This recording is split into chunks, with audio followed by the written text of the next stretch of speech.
कानी बहू। किशोरी लाल जी के बेटे राघव की शादी की बात जगह जगह चल रही थी, लेकिन किशोरी लाल जी को कोई लड़की पसंद ही नहीं आती थी।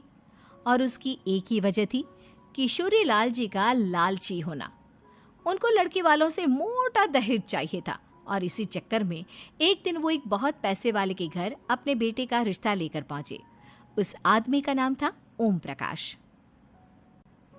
देखे किशोरी लाल जी, मेरी एक ही बेटी है और मेरी सारी संपत्ति जायदाद सब कुछ मेरी बेटी नैना का ही है।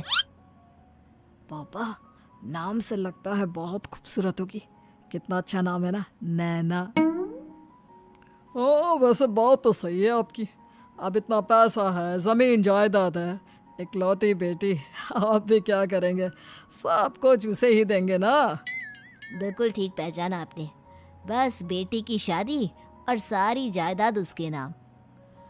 पापा, बिना देखे हाँ कर दीजिए ना। इतना अच्छा रिश्ता फिर कहाँ मिलेगा? माला माल हो जाएंगे हम। मैं अपनी बेटी को बुलाता हूँ। अरे नहीं नहीं नहीं नहीं, आपकी बेटी का नाम नैना है, सुनकर ही लगता है बहुत सुंदर होगी। रहने दीजिए अंकल, मैं तो आपकी बेटी के नाम से ही इतना खुश हो गया हूँ कि उसे बिना देखे शादी करने को तैयार हूँ। अब तो मैं उसका चेहरा सीधे शादी के बाद ही देखूंगा। और इस तरह राघव नैना का चेहरा नहीं देखता और उससे शादी कर लेता है। शादी के बाद अपनी सुहाग रात पर जब राघव नैना का घूंघट उठाकर देखता है तो नैना की आंखें बंद थी। कितनी खूबसूरत हो तुम नैना, जरा अपनी आंखें खोलकर मेरी तरफ देखो तो सही। नहीं, मुझे शर्म आती है। अरे, मैंने तुम्हें शादी से पहले भी नहीं देखा, और अब अगर तुम आंखें खोलकर मुझे देखोगी भी नहीं तो मुझे अच्छा कैसे लगेगा? इससे पहले कि नैना अपनी आंखें खोलकर राघव की तरफ देखती, अचानक से लाइट चली गई और राघव नैना को पूरी तरह से देख भी नहीं पाया। अगली सुबह नैना राघव के लिए नाश्ता बनाकर लेकर आई। अरे ये क्या, आधा पराठा सेका हुआ है और आधा बिल्कुल कच्चा।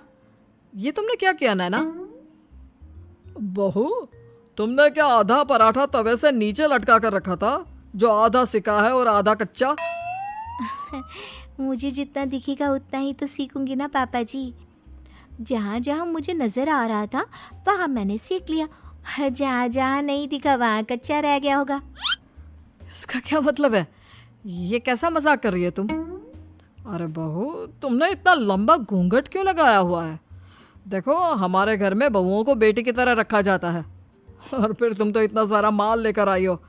देखो, ये घूंघट डालकर रखने की कोई ज़रूरत नहीं है। हाँ नैना, पापा जी ठीक कह रहे हैं, तुम तो आराम से रहो, अपना ही घर समझो। नैना अचानक से अपना घूंघट उठा लेती है। अरे ये क्या पापा, नैना की तो एक आंख फूटी हुई है। नाम से नैना, लेकिन ये तो कानी बहू निकली। मेरे साथ धोखा हुआ है, धोखा। बिना दिखाए अपनी कानी लड़की मेरे संग ब्याह दी। मुझे कानी बीवी नहीं चाहिए। मुझे अभी ओम प्रकाश जी से बात करनी पड़ेगी। आखिर उन्होंने मेरे साथ ऐसा किया क्यों? अरे, आप लोगों ने ही तो पापा से कहा था कि आप लोग शादी से पहले मुझे देखना नहीं चाहते। अब मेरे पापा पर क्यों इल्जाम लगा रहे हैं? अरे लेकिन उन्हें बताना तो चाहिए था ना कि तुम कानी हो, एक आंख से तुम्हें दिखाई नहीं देता। किशोरी लाल और राघव नाराज होकर ओम प्रकाश को अपने घर बुलाते हैं। पापा जी, ये आपने क्या किया? शादी से पहले बताया क्यों नहीं कि नैना की आंखों में परेशानी है? अरे, आप ही ने तो लड़की देखने से मना कर दिया था। और लेकिन आप बता तो सकते थे। आपको तो हमारी बेटी की प्रॉपर्टी चाहिए थी, वो भी पूरी की पूरी। अब क्या हुआ अगर उसे आधा दिखाई देता है?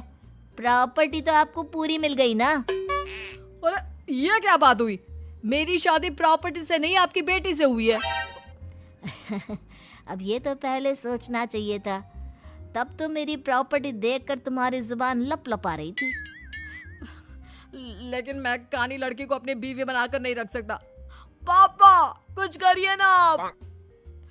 हाँ, करता हूँ। देखिए ओम प्रकाश जी, आप हमारे साथ ऐसा नहीं कर सकते। और तुम देखो, अगर तुमने मेरी बेटी से शादी तोड़ी ना, तो जो भी प्रॉपर्टी मैंने तुम्हें दी है वो तो पूरी की पूरी वापस ले ही लूँगा, और आधी प्रॉपर्टी तुम्हारी भी लूँगा। अरे मेरी आधी प्रॉपर्टी भला क्यों लेंगे आप?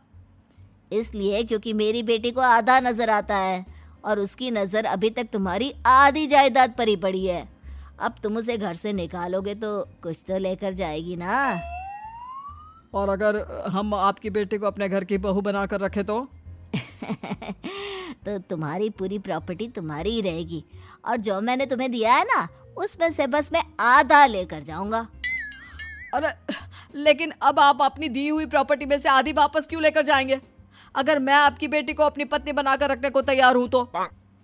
इसलिए ताकि भविष्य में अगर तुम मेरी बेटी को धोखा दो तो उसके पास कुछ तो रहे जो पति का हो। वैसे मेरे पास तो बहुत कुछ है, लेकिन अपने पति की कोई निशानी तो उसके पास होनी चाहिए ना। अब अगर तुमने मेरी बेटी को कानी कहा तो तुम्हें प्रॉपर्टी भी कानी ही मिलेगी, पूरी नहीं। जमाए राजा। किशोरी लाल और राघव समझ चुके थे कि वो बुरी तरह फंस चुके हैं और अब उनके पास वहां से निकलने का कोई चारा नहीं है। अब समझ में आया ना, लालच बुरी बला होती है। एक तो तुम्हें प्रॉपर्टी मिली, ऊपर से बीवी मिली, उसमें तुम्हें नखरे भी दिखाने हैं। आए बड़े, चुपचाप बैठो दोनों। कुछ दिनों के बाद नैना राघव की कार लेकर बाजार घूमने निकलती है और जब कार लेकर वापस आती है, ये क्या? एक तरफ से मेरी गाड़ी पूरी खराब हो चुकी है। लगता है तुमने मेरी गाड़ी को किसी दूसरी गाड़ी के साथ एक्सीडेंट किया है। अरे अरे कितना बड़ा नुकसान कर दिया तुमने बहू। वो क्या है ना पापा जी, मुझे एक आंख से दिखाई नहीं दे रहा था, सामने से गाड़ी आ रही थी। मुझे तो सिर्फ आधा ही दिखाई दिया और वो गाड़ी मेरी कार से रगड़ते हुए निकल गई। अब मैं क्या करूं बताओ? आप इसे ठीक कराने के पैसे कौन देगा? तुम्हारे पापा? तुमने मुझसे इस तरह से बात की? अभी रुको। नैना राघव की शिकायत ओम प्रकाश को कर देती है। देखो राघव, अब जो मेरी आधी प्रॉपर्टी तुम्हारे पास थी ना, उसमें से आधी और मैं लेकर जाऊंगा, क्योंकि तुमने मेरी बेटी को डांटा। अरे नहीं नहीं पापा जी, गलती हो गई, माफ कर दो। गलती की तो कोई गुंजाइश ही नहीं। अगली बार मेरी बेटी को डांटा तो बची हुई आधी में से आधी और ले जाऊंगा। लालच के चक्कर में हम दोनों ने बहुत बड़ी गलती कर दी बेटा। एक तो तुम्हें कानी बहू मिली और ऊपर से जो माल मिला वो भी काना। इस तरह राघव की हर एक गलती पर ओम प्रकाश उसकी प्रॉपर्टी का आधा आधा हिस्सा लेकर अपना सारा माल वापस ले गया और राघव को कानी बीवी से काम चलाना पड़ा। भाई लालच वाकई में बुरी बला है। रजनी को बचपन से ही पेंटिंग का बहुत शौक था। वो हमेशा से ही पेंटर बनना चाहती थी, पर उसके माँ और पिताजी ने उसको कभी भी इस चीज के लिए सपोर्ट नहीं किया और उसकी शादी नीरव से हो गई। नीरव रजनी को बहुत प्यार करता था, पर रजनी हमेशा चुपचाप ही रहती। वो इस शादी से खुश नहीं थी। वो ये शादी नहीं करना चाहती थी। उसे तो हमेशा से पेंटर जो बनना था। अपने इस सपने को वो नहीं पूरा कर पाई, इसलिए वो हमेशा उदास रहती थी। रजनी, बहुत ही बढ़िया फिल्म लगी है, कल देखने चले? नहीं जी, कल मुझे बहुत काम है, मैं नहीं जा पाऊंगी। अच्छा तो कोई बात नहीं, संडे को चलते हैं। देखिए, मुझे फिल्म देखना पसंद नहीं है। आपको जाना है तो चले जाइए। नीरव को मना करके रजनी वहां से चली जाती है और अपने बैग को खोलकर उसमें बंद पड़े ब्रश और कलर्स को देखकर रोने लगती है। रजनी, चलो ना कहीं बाहर खाने चलते हैं, कुछ तुम्हारी पसंद का। जी मुझे नहीं जाना, मेरी तबीयत ठीक नहीं है। रजनी वहां से चली जाती है। नीरव को समझ नहीं आता कि रजनी उससे इतना दूर क्यों रहती है। वो जब भी उसके साथ वक्त बिताना चाहता है, रजनी कोई ना कोई बहाना बना देती है। एक दिन घर पर कोई नहीं था। रजनी घर का सारा काम जल्दी से खत्म कर लेती है। घर पर अकेले होने के कारण वो सोचती है कि वो आज पेंटिंग करेगी। वो अपने कमरे में जाकर पेंट ब्रशेस और कलर्स निकालकर जैसे ही कलर मिक्स कर रही होती है कि दरवाजे पर बेल बज जाती है। अब कौन आ गया इस वक्त? इतनी मुश्किल से तो मुझे पेंट करने का मौका मिला है। रजनी दरवाजा खोलती है तो उसकी सास अपनी सहेलियों के साथ खड़ी होती है और सब घर के अंदर आ जाते हैं। अरे बहू, सबको शरबत बनाकर पिला दे, बाहर तो बड़ी गर्मी है। उफ। जी। रजनी पेंट ना कर पाने से उदास हो जाती है। उसे गुस्सा भी आ रहा होता है कि उसने इस शादी के लिए हाँ क्यों कह दी। वो रसोई में जा रही होती है कि उसकी सास उसे रोकती है। बहू, सबके खाने का भी इंतजाम कर लेना, आज का लंच तो ये सब यहीं करेगी। हाँ। रजनी बिना कुछ कहे रसोई में चली जाती है, सबके लिए खाना बनाती है। सब खाना खाते हैं और रजनी घड़ी देखती है कि ये सब कब जाएंगे ताकि वो अपनी पेंटिंग कर सके। जब शाम होती है तब सब चले जाते हैं अपने घर।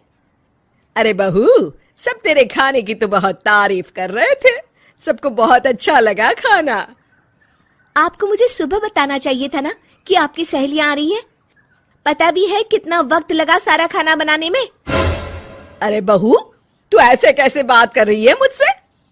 तो और कैसे बात करूं? मैं इस घर की कोई नौकरानी नहीं हूं कि इतना काम करूंगी। रजनी अपने कमरे में जाकर दरवाजा बंद कर लेती है। शाम को जब नीरव आता है तो उसकी माँ उसे पूरी घटना के बारे में बताती है। क्या रजनी ने आपसे इस तरह बात की माँ?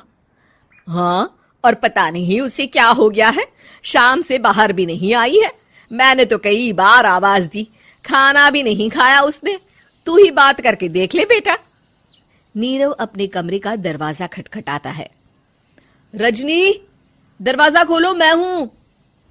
रजनी दरवाजा खोलती है और फिर वापस जाकर अपने बिस्तर पर लेट जाती है। रजनी, माँ से बात करने का ये क्या तरीका है? मैंने कोई गलत बात नहीं की है। अरे तुम क्यों ऐसे बर्ताव कर रही हो सबके साथ? क्या तुम इस शादी से खुश नहीं हो? रजनी कुछ नहीं बोलती। अरे बताओ मुझे रजनी, क्या ये शादी तुम्हारी मर्जी के खिलाफ हुई है? हाँ, मैं ये शादी कभी नहीं करना चाहती थी। तुमसे क्या, मैं किसी से भी शादी नहीं करना चाहती थी। रजनी रोने लगती है। चुप हो जाओ रजनी, बताओ मुझे, तुम क्यों नहीं करना चाहती थी शादी? रजनी बेड के नीचे से अपने पेंटिंग्स, कलर्स, ब्रश, पेपर्स निकालती है। इतने में उसकी सास भी कमरे में आ जाती है। ये देख रहे हो, ये थे मेरे सपने। मैं पेंटर बनना चाहती थी, पर माँ पापा ने कभी सपोर्ट नहीं किया और मेरी शादी करवा दी। मेरे सारे सपने टूट गए। हर वक्त बस गुस्सा आता रहता है मुझे। मैं जानती हूँ कि आप लोगों की इसमें कोई गलती नहीं है, पर मैं क्या करूँ, मुझे समझ में नहीं आता।